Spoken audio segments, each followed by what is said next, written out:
Olá, alunos, tudo bem? Professor José Luiz falando. Sejam todos muito bem-vindos a mais uma videoaula da disciplina de Bioquímica Clínica para os alunos do curso de Farmácia. Lembrem-se de complementar esta videoaula com material no formato em PDF que eu disponibilizei para vocês lá no portal do aluno. Eventuais dúvidas podem procurar através do WhatsApp no horário das nossas aulas ou até mesmo fora deste horário. Outro recado diz respeito aí às avaliações. Então, a nota da P1 ela já foi lançada, por favor verifiquem. E a nota da P2, ela vai ser dada aí pela média de 2 atividades que vocês irão realizar no portal do aluno. Isso é institucional, né, vale para todas as disciplinas, e especificamente para a disciplina de Bioquímica Clínica, as datas dessas atividades serão dia 18 do 5, né, hoje, e a atividade da próxima semana, dia 25 do 5. Tá? Então, a média dessas duas atividades vai ser aí a nota da P2. Certos? Muito bem. E as outras atividades que vocês realizaram, elas irão fazer parte do EDP, da nota do EDP. Certos? Muito bem, gente. Na videoaula de hoje nós vamos falar sobre água e eletrólitos. Coloquei aqui alguns objetivos de aprendizagem. Então é esperado que após esta videoaula da leitura do material, vocês possam compreender os locais de distribuição da água corporal e os mecanismos que controlam o volume hídrico do corpo. Vocês possam compreender os principais eletrólitos distribuídos nos fluidos intra e extracelular e suas respectivas funções.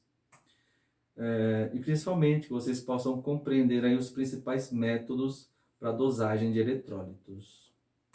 Muito bem, gente. Então, internamente, né, nós temos aí água e eletrólitos que devem estar em equilíbrio. Este equilíbrio é chamado de equilíbrio hidroeletrolítico, que refere-se à quantidade normal de água e eletrólitos dentro dos fluidos intra e extracelular. E o principal, né, componente aí desse fluido, obviamente, é a água. O fluido extracelular, ele vai abrigar aí 1/3 de todo o conteúdo de água do nosso corpo, né? Em relação aí aos eletrólitos, o fluido extracelular vai ser rico em sódio, cloreto, cálcio, principalmente, além da glicose. Outra característica do fluido extracelular é que ele vai apresentar aí uma carga positiva. O fluido intracelular, ele vai abrigar aí 2/3, né, de toda a água do corpo, né? Só lembrando que fluido intracelular é praticamente o nosso citoplasma celular. Em relação aos eletrólitos, os principais íons, né, presentes no fluido intracelular são potássio, magnésio e fosfato, além de aminoácidos e proteínas.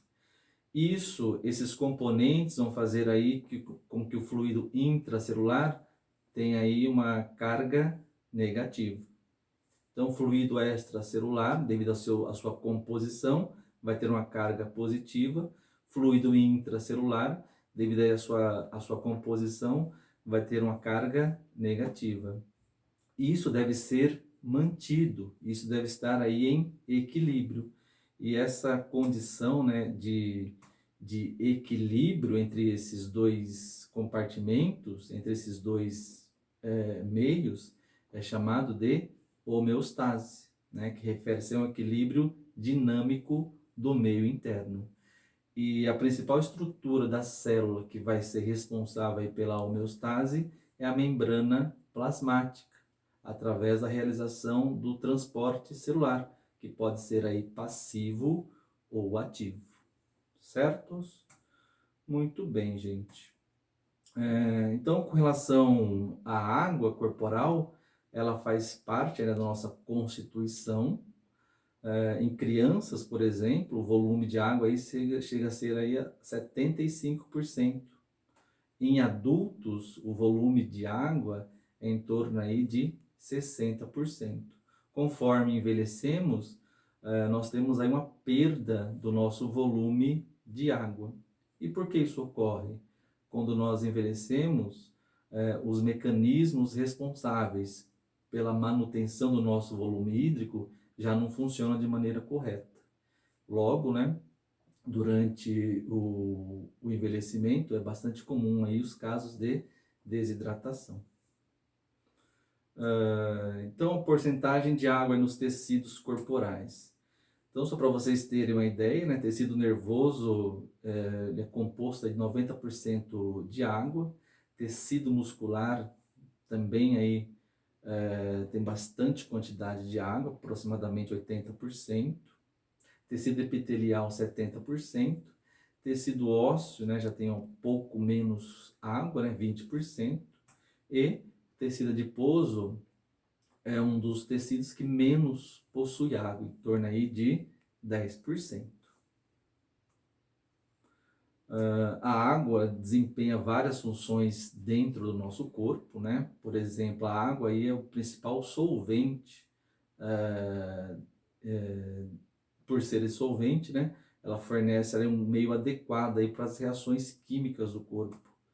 Outra função da água diz respeito aí ao transporte, né, de nutrientes, né, para dentro ou até para fora da célula, tá?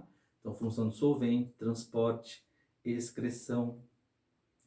A água também ajuda a regular a temperatura corporal através do suor e a água é o principal componente aí da célula, né, do citoplasma e do plasma.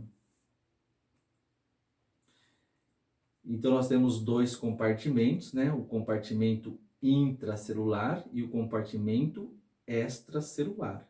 E o que mantém a água nesses compartimentos são íons. Quais íons? Principalmente o sódio, tá?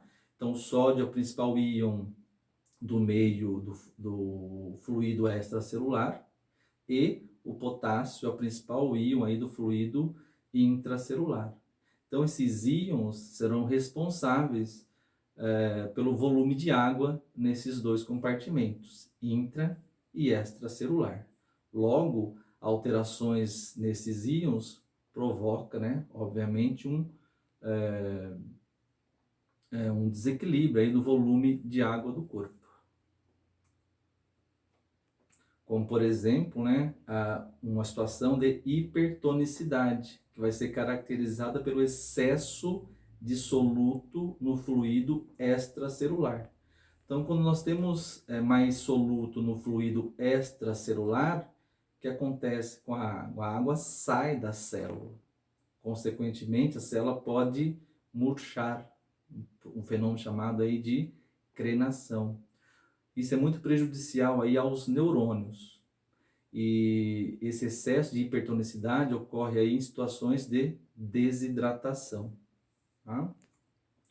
E a hipotonicidade, que seria um excesso de soluto no fluido intracelular. Nesse caso, a água entra na célula. Isso leva ao quê?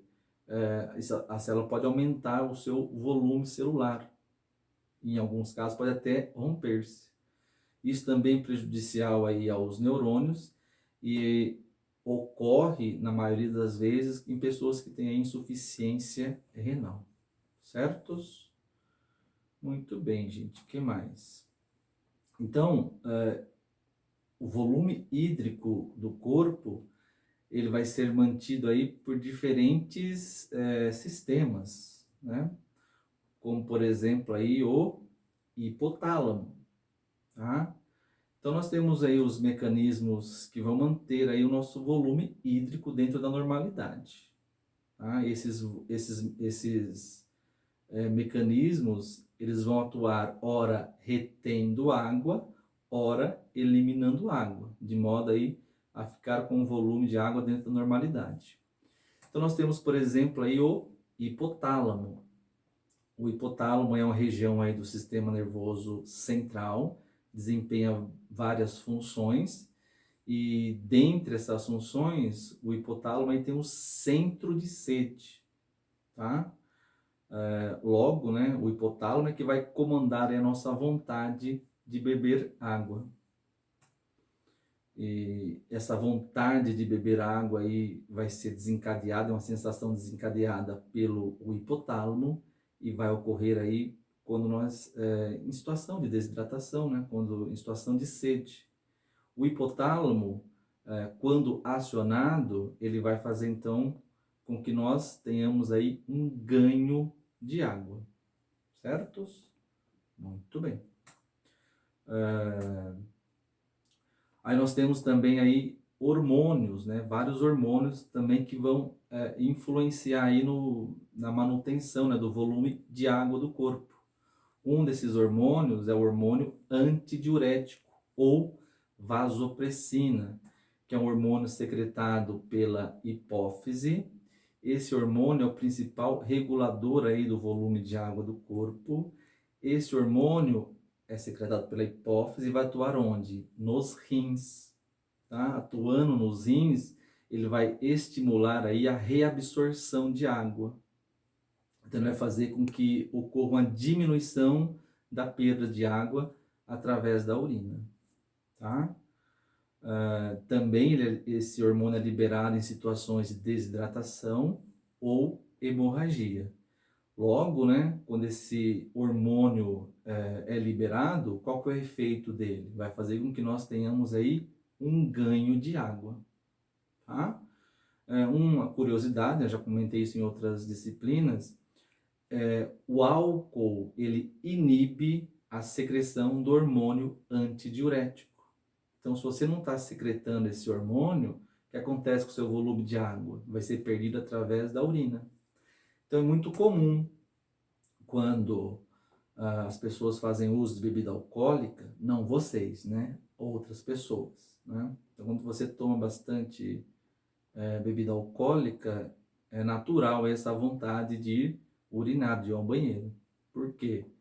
Bebida alcoólica, né? O álcool, ele vai inibir aí a secreção do hormônio antidiurético, tá? Então, você vai perder água com grande facilidade. E essa perda de água leva aí a uma desidratação. E essa desidratação, ela vai resultar aí em dor de cabeça, por exemplo, que é o que acontece aí após aí uma noite de bebedeira, né? Após uma ressaca. Certos? Que mais? Outro hormônio que vai controlar aí o volume de água é a aldosterona, que é um hormônio secretado aí pelas glândulas suprarrenais. A aldosterona, ela não atua na regulação da água, ela atua no metabolismo do sódio, tá? Só que como nós vimos, né, a água acompanha solutos, acompanha os íons, ou seja, a água acompanha o sódio. A aldosterona atua nos rins e ela estimula aí a reabsorção de sódio pelos rins. Então, se você está reabsorvendo sódio, consequentemente você vai reabsorver o quê? Água, certo?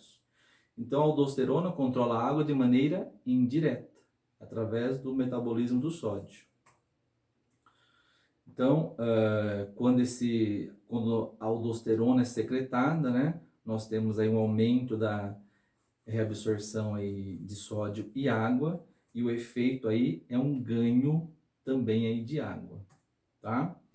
Uma doença que surge em decorrência do excesso aí de aldosterona é justamente a hipertensão. Então, muita água, né? Muito sódio, muita água leva aí a hipertensão. E um outro hormônio que vai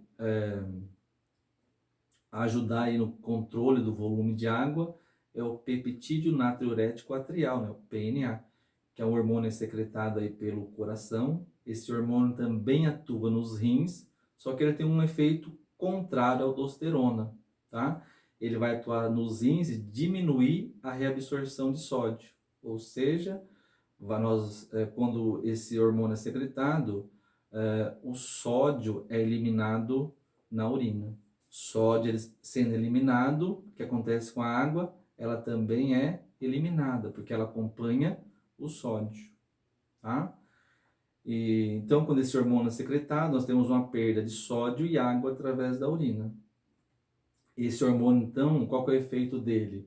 Ele vai ter um efeito aí de perda de água.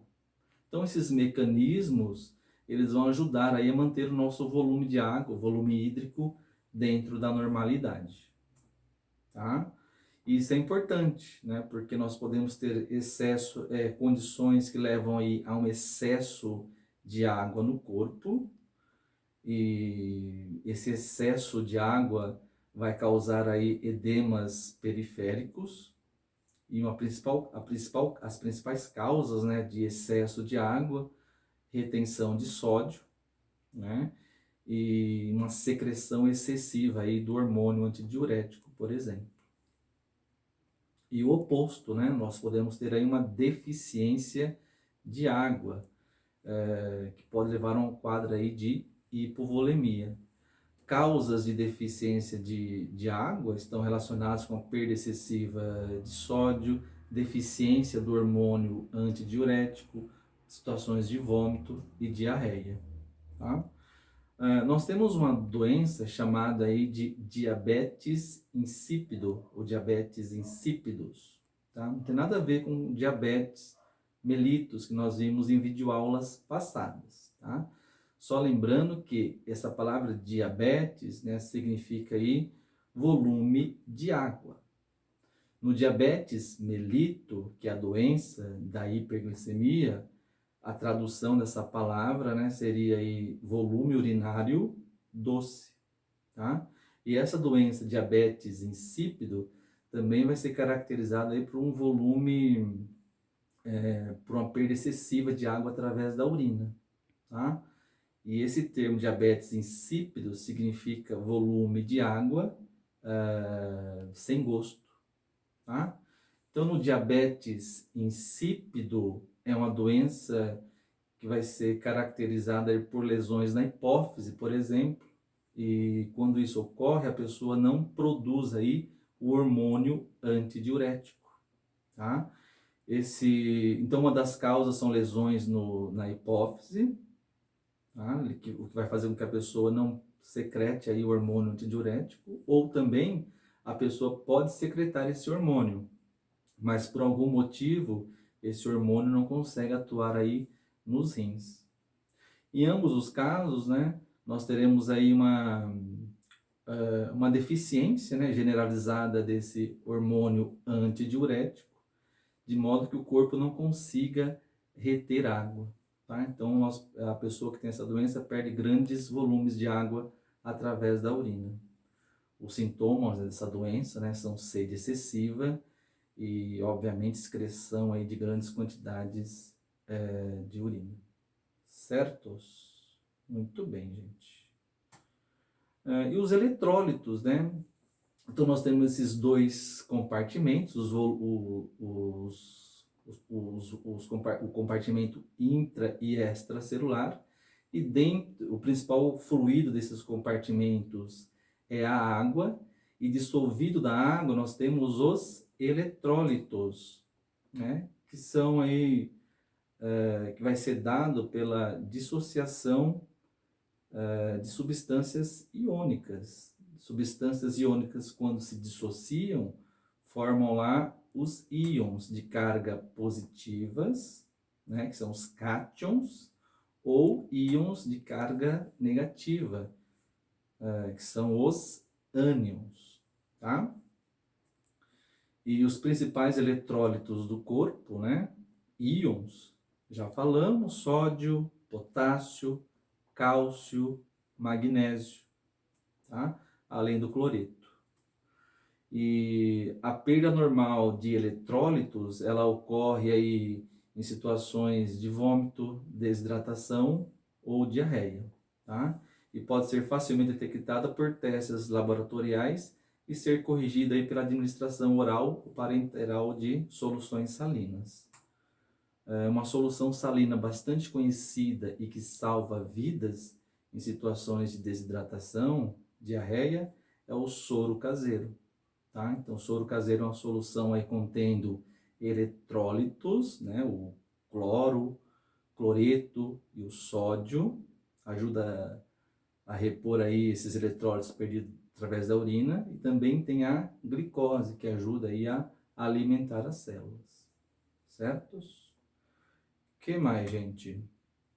E nós temos aí alguns métodos, né, para determinação desses eletrólitos. Por exemplo, a fotometria de chama, eletrodo íon seletivo, método enzimático e até mesmo aí a gasometria arterial, tá?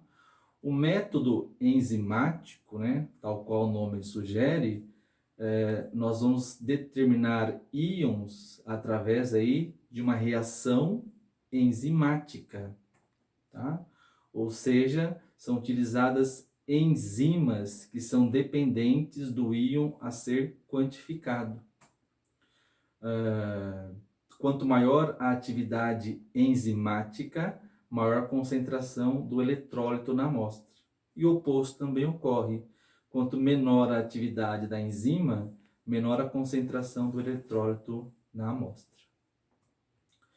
E o método enzimático, ele vai estar sendo bastante utilizado, principalmente para dosagem do sódio, e a enzima que vai ser responsável por ajudar aí na dosagem de sódio é a beta-galactosidase.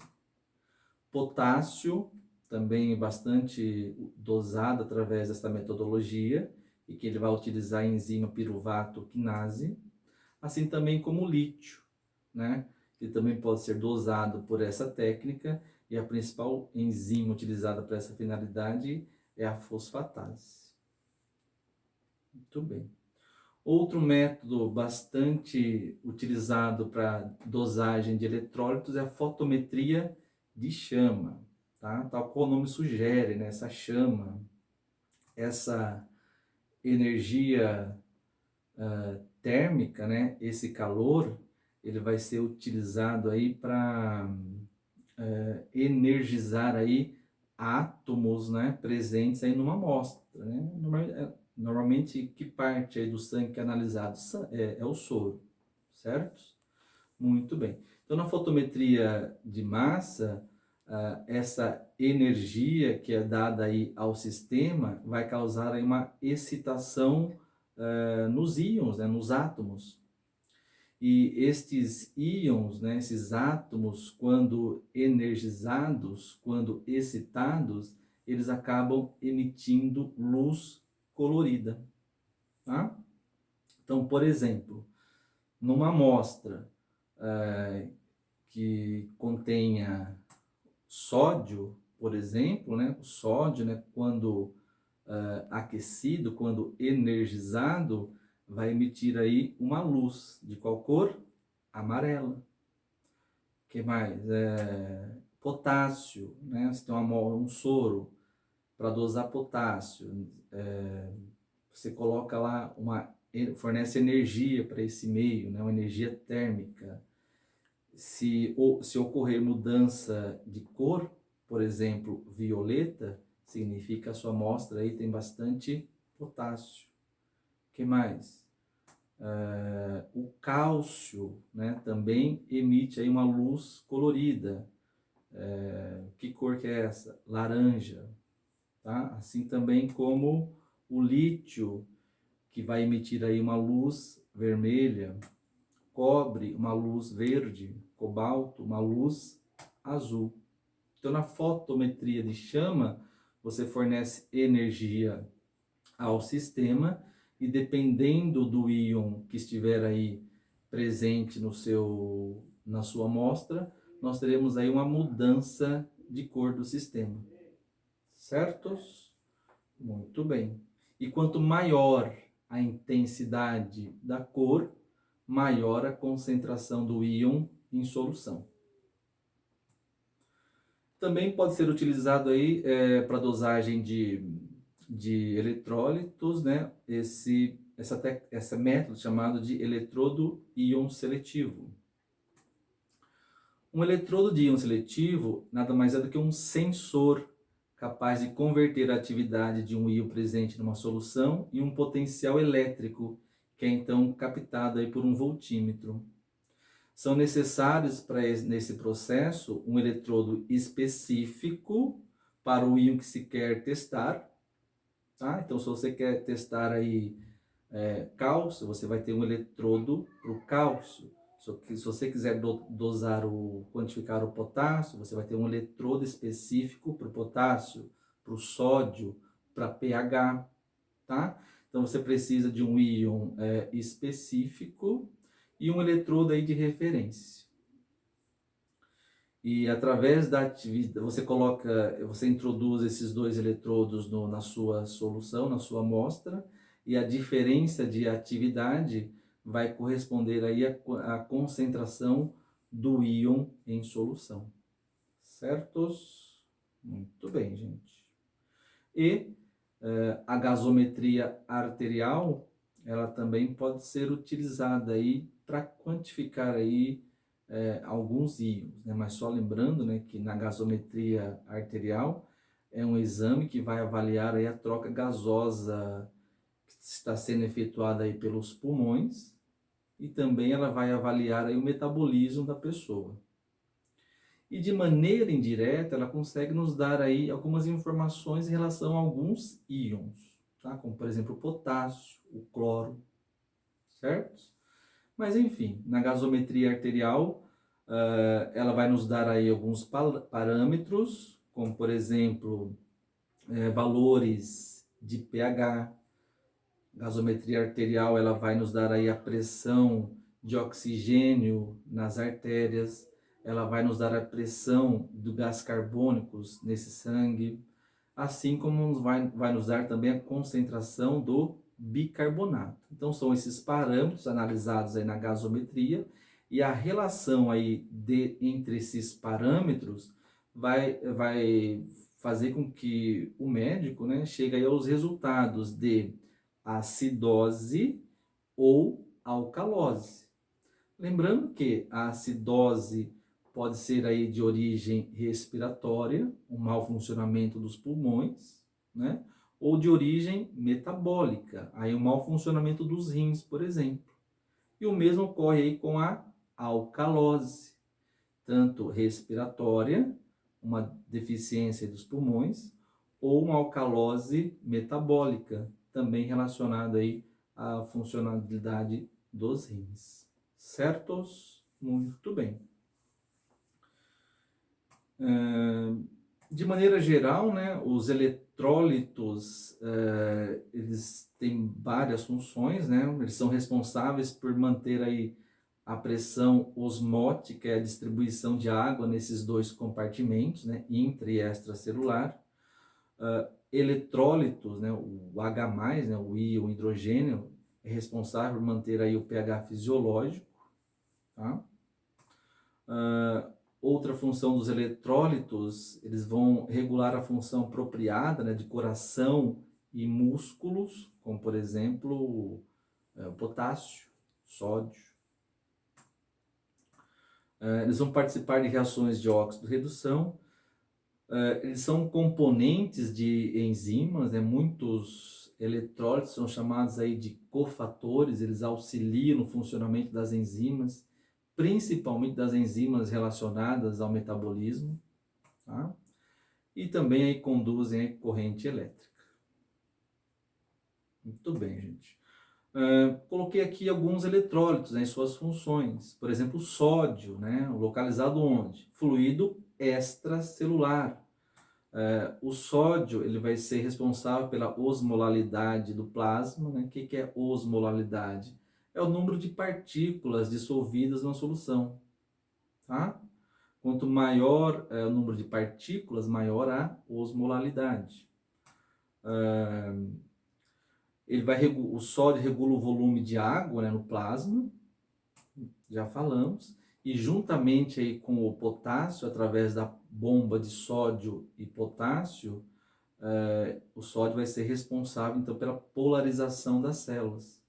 E essas células polarizadas, né, como eu falei no começo da videoaula, o lado externo negativo e o lado interno positivo, né, isso é uma polarização celular. E isso é muito importante, né, principalmente para células excitáveis, como células nervosas e células musculares.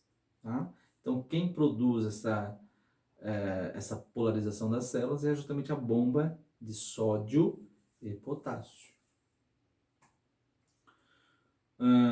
Regulação do sódio plasmático. Então, o sódio ele vai ser regulado aí pelo sistema renal. Tá? Então, os rins eles podem atuar tanto na retenção ou eliminação de eletrólitos, né? Através da urina, por exemplo. Tá? Então, o mecanismo renal, os rins têm a capacidade de reter ou excretar grandes quantidades de sódio pela retenção ou eliminação de água através da urina, respectivamente. Tá? Outro sistema bastante importante utilizado aí na regulação do sódio é o sistema renina-angiotensina-aldosterona. Né? Isso é uma via, né? E é um sistema, e o produto final desse sistema é a produção de aldosterona. Como já falei, né, no começo da videoaula, a aldosterona, ela atua no metabolismo do sódio e promove o quê? Uma retenção deste íon.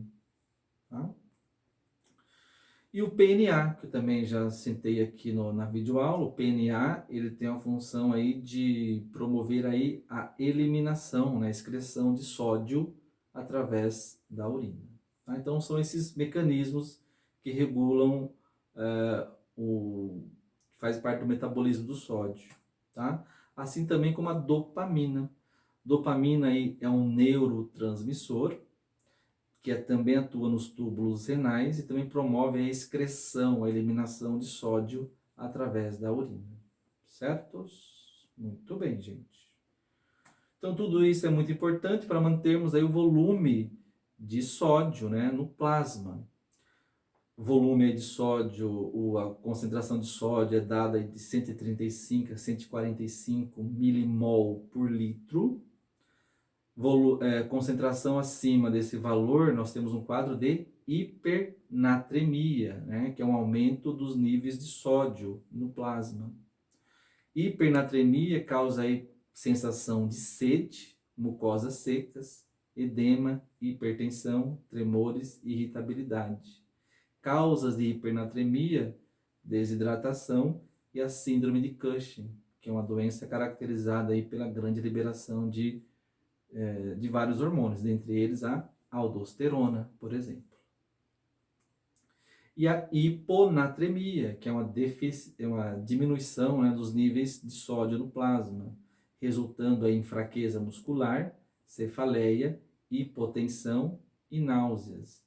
Hiponatremia ocorre devido ao excesso da ingestão de água, doenças cardíacas, doenças renais e problemas nas glândulas suprarrenais.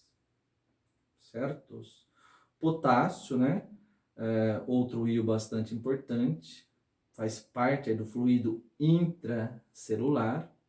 Como eu falei, né? Juntamente aí com o sódio, potássio faz parte da bomba de sódio e potássio, responsável pela polarização das células, tá?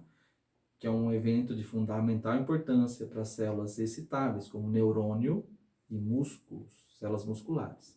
Além disso, o potássio também ajuda aí em diversas reações do metabolismo.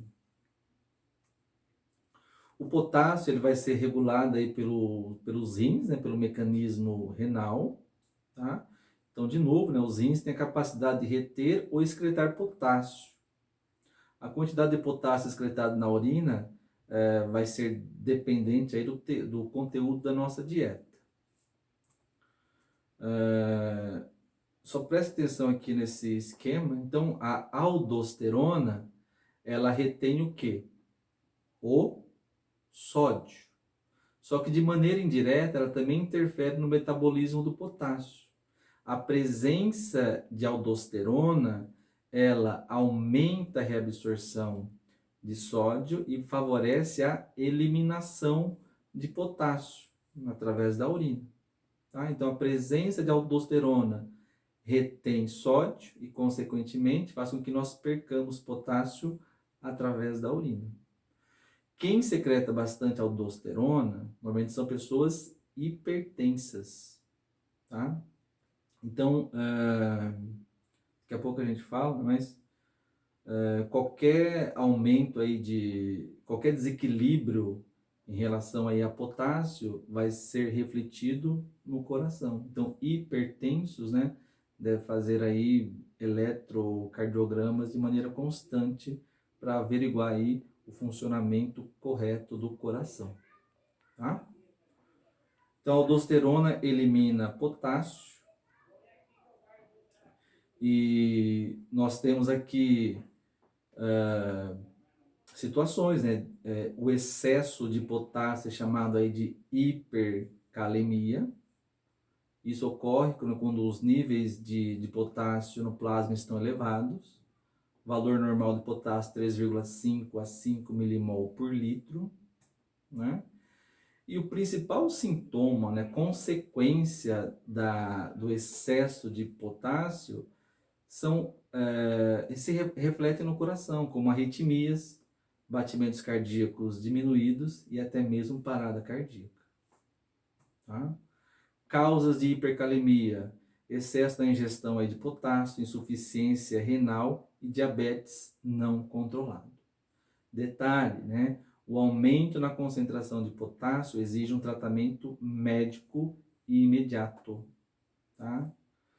E a hipocalemia, que é a deficiência de potássio, principal consequência também vai refletir aí no coração. Nós vamos ter aí uma contração involuntária da musculatura esquelética e também aí arritmias. Tá? Então, o desequilíbrio de potássio vai refletir aí no mau funcionamento do coração. Hipocalemia vai ser causada aí por um déficit na ingestão do potássio, vômitos, diarreia, doenças renais e principalmente o uso de diuréticos. Então, como eu falei, hipertensos devem fazer aí um eletrocardiograma para averiguar a atividade do coração, tá? Normalmente quem é hipertenso pode em algum momento aí apresentar aí um desequilíbrio em relação ao potássio. Cloreto, principal íon do fluido ânion, principal ânion do fluido extracelular, junto com o sódio, ele mantém constante o volume de água nos fluidos, né, intra e extracelular. Tá? Então, ele vai ajudar a manter o volume de água aí nesses compartimentos. O excesso de cloreto, né, é chamado de hipercloremia, ocorre quando a concentração de cloreto, né, ultrapassar aí os 106 milimol por decilitro. E hipercloremia, o excesso de cloreto, acaba resultando aí num quadro de acidose metabólica, tá? Uma alteração no pH sanguíneo. Qualquer alteração no pH vai ser refletida aí no sistema nervoso. Causas de hipercloremia, desidratação, insuficiência renal, diabetes. E a hipocloremia, deficiência de cloreto, leva aí a um quadro de alcalose metabólica. Também vai refletir em danos no sistema nervoso. Causas da hipocloremia, déficit na ingestão de cloreto, vômito, diarreia, doenças renais. Né? E um outro íon que nós vamos discutir na próxima videoaula é o cálcio, né, que vai participar aí da transmissão de impulsos nervosos, vai regular aí a contração e relaxamento muscular, né, vai regular a atividade muscular, e também participa de reações químicas importantes do nosso corpo. A deficiência de cálcio chama-se hipocalcemia, e isso reflete aí em ausência de sensibilidade, fraqueza muscular, e a principal causa da hipocalcemia é o hipoparatiroidismo. E a hipercalcemia vai ser um resultado aí do excesso de cálcio no plasma, que vai resultar em irritabilidade, dor nos ossos e contrações musculares involuntárias. Causas, né, é o oposto, surge devido a um hiperparatiroidismo, além de doenças renais. Então, o cálcio a gente vai discutir melhor na próxima videoaula, certos? Muito bem, gente. Tem umas questões lá no portal do aluno, em atividades online, né? Lembre-se de fazer essas atividades, porque ela faz parte aí de uma das atividades que vai compor aí a nota da P2. Certos? Muito bem, gente. Boa noite.